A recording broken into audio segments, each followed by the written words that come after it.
ደግሞ ምን እየበጠበጥክ ነው? አንጎል ኮለኑን ስፖርት ማሰራው መስሎሽ በቦክስ ልትጥዩ ነው አይደል የመጣሽው? ጓደኛ ላይማ አልጨክም። ራስሽንም አንድ ድንጋይ ማየት የለብሽም። እና ምን ልትሰሪ መጣሽ?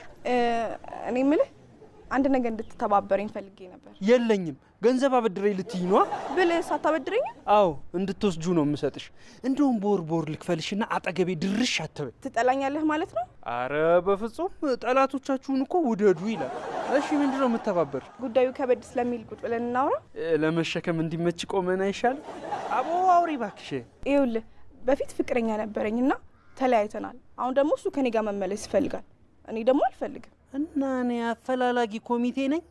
እዛ ሄደሽ ጣልሽበት ፈልጊያ። አስጨርሰኛ እንገናኝና እናውራ አለኝ። አብረን እንሁን ሊለኝ ነው መሰለኝ። እና የት የምትሄጂበት ከሌለ አብረሹኛ ምን ችግር አለ? አልፈልገውማ። አልፈልግህም ብዬ ከማስደብረው አንተ እንደ ፍቅረኛ ትሆንና ማለት የውሸት። አረ ደዛ ሂጂ። እኔ ፍቅር የሚባል ነገር ነው የሰለቸኝ። እሺ የሰለቸኝ ማለት ብዙ ፍቅረኛ አለ እንዴ?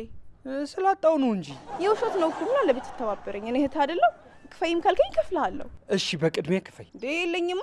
አንተ እንደ ፋርማሲ ሚዛን ቀድሞ ብር ካልገባል አሰራም በቃ። እና ጊዜው እንዳለፈ መድኃኒት በነጻ ትወስጂ። ባታከስረኝማ እሸጥህ ነበር። ብቻ ተባበረኝ እንጂ ቀስ ብዬ ከፍልሃለሁ። እሺ ምንድነው ማረገው? እሺ ለማንኛውም እንዴት እንደምትዋሽና ምን ማድረግ እንዳለብህ ነው ያሳይሃለሁ። ምን ማድረግ እንዳለብህ አላለችም? ትሰሚያለሽ? እኔ ከዚህ ውጪ ሌላ ልብስ የለኝም። ይሄንኑ ነው ማረገው። አልገባህም? ልብስ አይደለም ያልኩ። ገብቶኛል። ጫማ አይደል? የለኝም።